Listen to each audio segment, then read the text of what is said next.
Procrastination is an interesting form of delay, which is irrational in the sense that we do it despite knowing it can have negative consequences.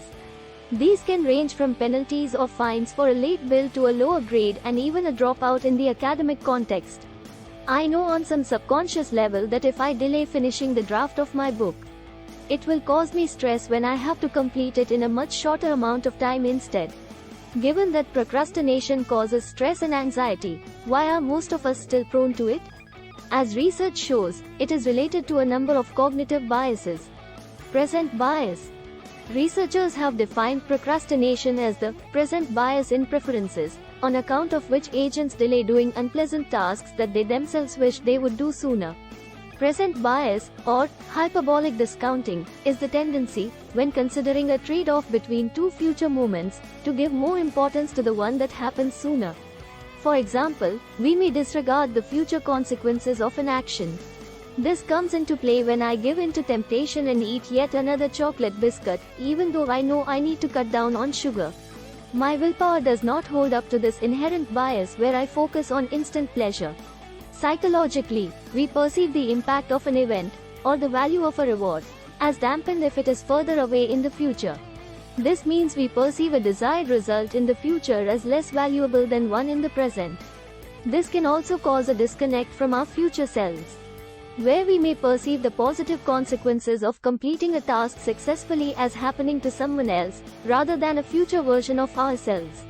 When we are procrastinating, we are choosing a positive activity in the present, such as watching cat videos or socializing, over a positive consequence later on, such as the satisfaction of completing a task or getting a good grade on an assignment. This normally also involves thinking about the negative consequence of procrastinating at the same time. This is also the reason why people might delay saving for retirement. In one study, when a group of students were offered two choices, $150 now or $200 in 6 months, a significant majority chose the $150 being offered to them in the present.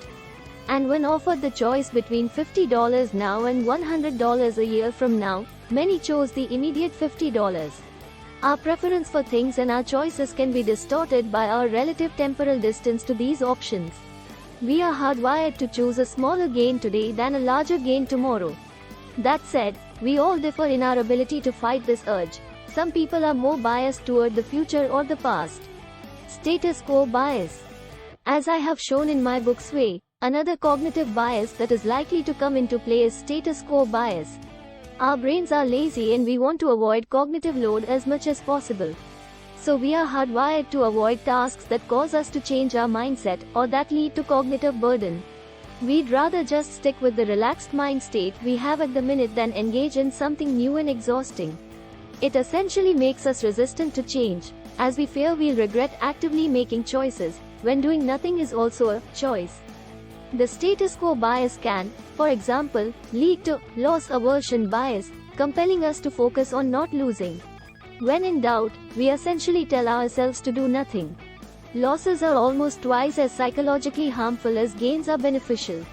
In other words, most people feel twice as much psychological pain from losing $100 as pleasure from gaining $100.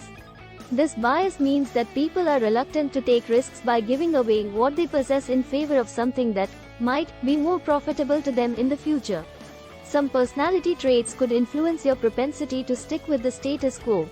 If you are open and curious about new things, less averse to taking risks, and have a strong sense of duty, conscientiousness, you may be slightly less affected by this bias. Pros and cons. Procrastination is a universal experience, irrespective of cultural differences.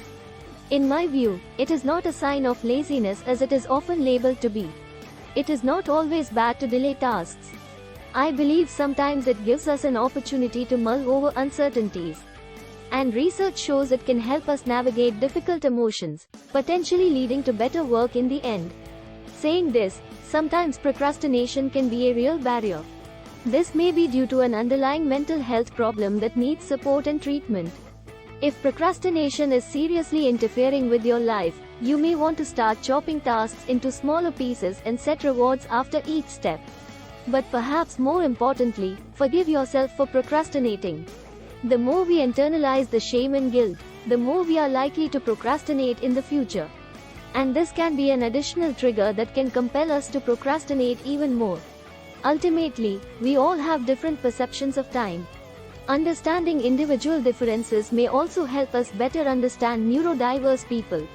For example, some people have been found to parcel time differently and more inconsistently. Time might not work linearly for them but rather in a cyclical manner, which I can relate to.